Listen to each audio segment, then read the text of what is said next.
Salut à tous! Alors aujourd'hui on se retrouve dans une nouvelle vidéo que j'ai mis un peu trop de temps à faire. Voilà, on va pas se le cacher que je vous promets une vidéo sur la première année de prépa depuis début août. Et on est début octobre et je trouve que c'est le parfait timing. Parce que Halloween arrive et pour tout ce qui est horreur, je pense que cette vidéo s'intègre parfaitement dans le cadre d'Halloween. Alors, une courte présentation du milieu dans lequel nous nous trouvons.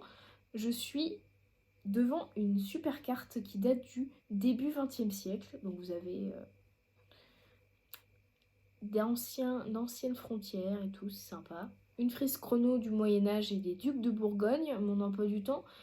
Et un petit torchon à l'effigie de mon village d'origine. C'est assez sympa, voilà. Donc, et aussi des lunettes, bien évidemment, parce que quand je tourne, ça me fait extrêmement mal aux yeux quand je ne les mets pas. Donc, les voici.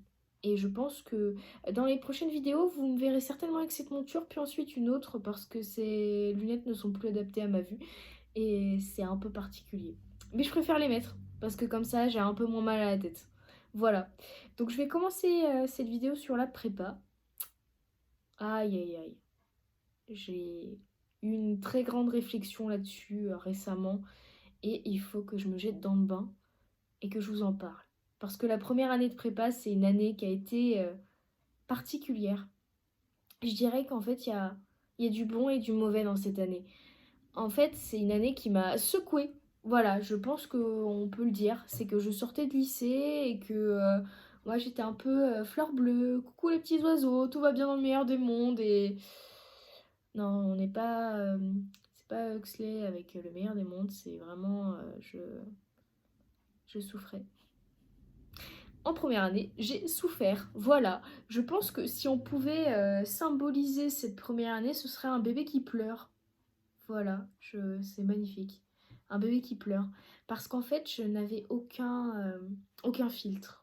Donc, dès qu'on me disait quelque chose de méchant, un professeur ou une note qui me blessait beaucoup, eh bien, ça m'attaquait et forcément, je déprimais.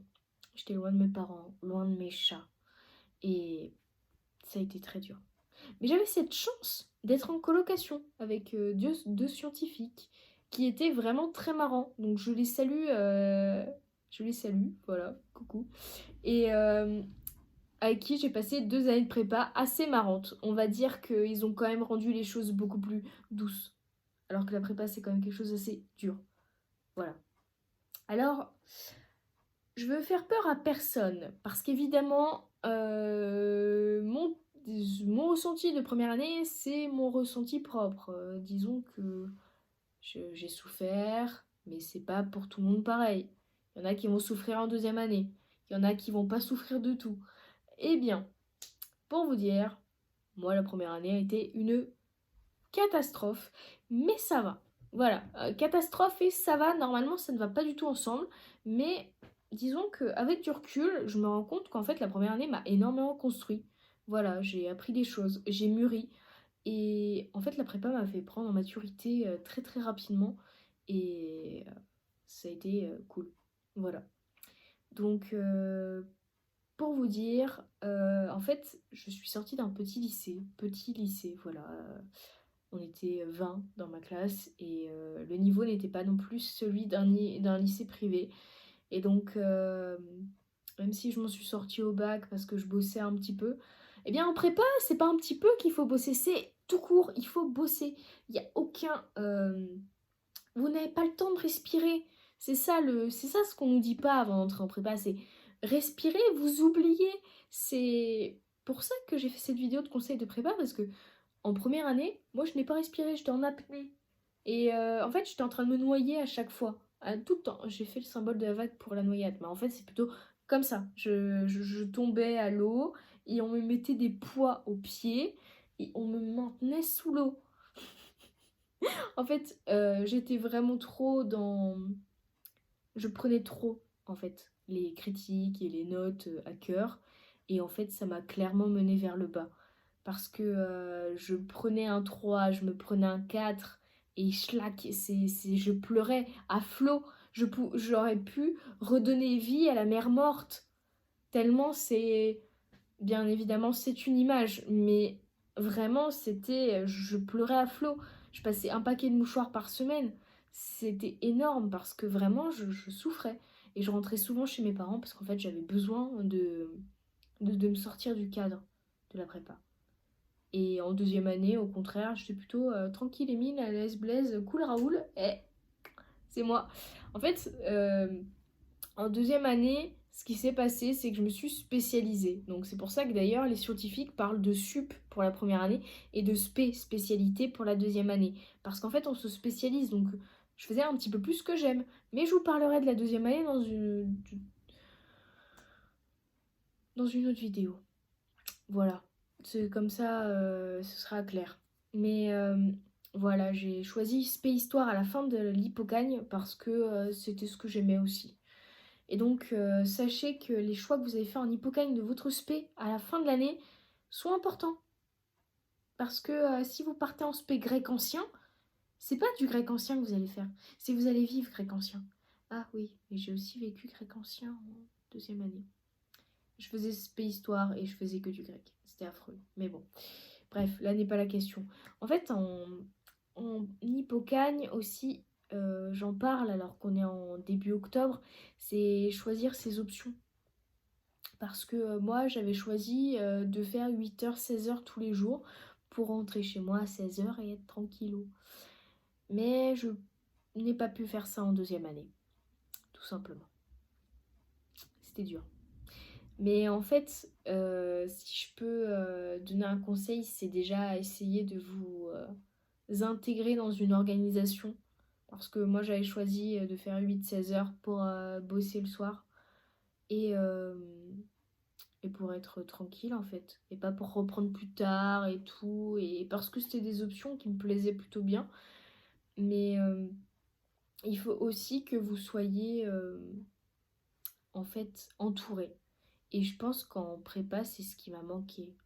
Parce que je n'avais pas d'amis, en fait. Je suis arrivée en prépa, j'ai rencontré tout le monde, et puis après, je me suis renfermée dans ma bulle, et j'avais que 2-3 amis dans ma promo. Et en fait, quand ça va pas, bah, ces 2-3 amis-là, il suffit qu'ils aillent pas bien non plus. Mais en fait, on se tire vers le bas. Toujours cette métaphore de la noyade, voilà. Je vais pas arrêter avec l'eau, je ne sais pas pourquoi c'est cette métaphore que j'ai choisie, mais je pense que c'est la plus représentative. Et voilà, alors après, honnêtement, en fait, je pense que la prépa, c'est aussi un milieu où vous n'avez pas forcément le temps d'explorer. Ce que je veux dire, c'est que à la fac, et je le vois actuellement, j'ai 25 heures de cours, j'ai le temps d'explorer, de découvrir, de fouiller, d'aller voir aux archives, d'aller dans des musées pour me documenter par rapport aux cours et m'enrichir. Alors qu'en prépa, on a tellement d'heures de cours qu'en fait, on n'a pas le temps de faire ça. Et c'est peut-être pour ça que je suis très contente d'ailleurs d'avoir quitté la prépa pour faire la fac parce que je découvre autre chose aussi. Et, euh, et voilà, après, évidemment, mon vécu et la souffrance que j'ai exprimée pendant mon année de prépa, la première année, n'est pas quelque chose de général, évidemment, parce que y en a qui vivent très bien leur première année et très mal la deuxième. Moi, j'ai très bien vécu la deuxième année et j'en reparlerai parce que vraiment, la Cagne, c'était une année incroyable. Voilà. Mais voilà, c'est l'indistinction entre l'hypocagne et la cagne. C'est qu'en cagne, je suis arrivée et je me suis dit, j'arrête de me prendre la tête. Je suis là pour m'amuser. Faut pas dire ça quand on arrive en prépa, hein. On s'amuse pas. Mais je vous assure que j'ai pris plaisir. Et cette phrase me gêne beaucoup. J'ai pris plaisir à faire des dissertations de 6 heures et à faire des concours blancs. Et je crois que ça, c'est le plus étrange. Parce qu'encore, la manière dont je le dis, ça l'est. Mais c'était une découverte. Voilà. Mais après, vous allez voir, si vous êtes au début de votre première année, vous allez voir que c'est quelque chose de très enrichissant. Parce que vous allez grandir mentalement, vous allez mûrir. Et je veux aussi vous dire que si ça va vraiment pas, et que vous ne sentez pas de continuer, vous arrêtez, hein. Enfin, voilà. Vous continuez pas à pleurer tous les jours et à appeler votre maman quand ça va pas. Enfin, vous pouvez appeler vos parents ou je ne sais pas, appeler votre poisson rouge si vous voulez, je m'en fiche. Mais on va dire que si j'ai continué, parce que je dis que j'ai souffert, mais j'ai continué à souffrir. En fait, c'est parce que je savais au fond de moi que j'étais capable de prendre sur moi et de continuer. Donc, c'est ce que j'ai fait, j'ai pris sur moi, j'ai continué. Par contre, j'aurais jamais pu faire une troisième année. Ça, je le sais. C'était impensable pour moi. Certains me disaient, tu veux cuber? Bah non, je ne cuberai pas pour... Ah oui, un petit moment de terminologie. En prépa, nous sommes bizarres. Et je pense que ça, tout le monde le sait. C'est que notre terminologie est très étrange. Par exemple, hypocagne, c'est la première année. Hypo, en grec, sous, en dessous. En grec ancien, bien sûr. Parce que je fulmine le grec ancien, je le fume, je le vis. Je l'ai vécu, parce que là, je ne fais plus de grec. Enfin, je vais en refaire, mais pas tout de suite. Et ensuite, la cagne, c'est la deuxième année. La cube, c'est la troisième année, parce que vous passez de carré à cube, évidemment, vous passez en 3D. Vous êtes quelqu'un de bien. Si vous faites une troisième année, vous êtes quelqu'un d'étrange, mais aussi vous passez en 3D, donc c'est génial. J'arrête. Mais alors, en maths sup, donc maths supérieure, première année, maths spé, maths spécialité, deuxième année. Et attention, la deuxième année se dit aussi 3 demi. Si vous redoublez votre deuxième année, 5 demi. Et si vous êtes complètement barjot et obstiné, vous faites 7 demi. Faut pas pousser à 9 demi. Hein. Je ne sais même pas si c'est possible dans la même prépa de faire 7 demi et 9 demi. Je suis pas sûre. Je suis pas sûre. Mais bon. Voilà. Donc je vous ai fait un petit point de terminologie. Colle, ce sont les oraux. Je vais terminer cette vidéo sur une anecdote vraiment sympathique. Alors je vais pas me la prendre à McFly et Carlito et faire un cours d'anecdotes de prépa, même si je pense que ça pourrait être très marrant. Parce que là, je vais vous parler de ma première colle. Première colle, c'était en novembre 2019. Donc, j'étais une petite hippocagneuse. Et c'était ma toute première colle de théâtre. Et donc, je me suis pointée dans la salle 102. L102. Je me souviens même du numéro de la salle. Pour vous dire que le traumatisme est profond. Alors... non, c'était 103. Oui, c'était L103. Mais enfin, on s'en fiche. Et donc, je présente. Alors, la colle, en fait, vous avez une demi-heure à 1 heure de préparation. Et vous passez pendant 20 minutes devant un professeur à parler tout seul. Et puis ensuite, vous avez 10 minutes de torture psychologique. Mais pas physique, pour le coup. Ce qui est plutôt pas mal. Et donc, je prépare ma colle en suivant le bout de méthodologie que j'ai. Je me présente face à ma professeure de théâtre et je me suis fait laminer pendant 10 minutes. C'était très dur. Si vous voulez, elle m'a dit que ça n'allait pas, que j'avais pas le niveau, que la méthodologie ça n'allait pas, point. Ce qui est marrant, c'est qu'elle m'a regardé droit dans les yeux et elle m'a dit « Et alors, votre première colle s'est bien passée ?» Sous-entendu que j'en avais passé une autre avant celle de théâtre. Je rien, je lui ai dit. C'était ma première colle. Sous-entendu, je vous laisse en déduire ce que vous voulez, madame. Alors, j'ai eu ma deuxième colle le lendemain. C'était une colle de français. Elle s'est très bien passée. En théâtre, j'ai eu 8.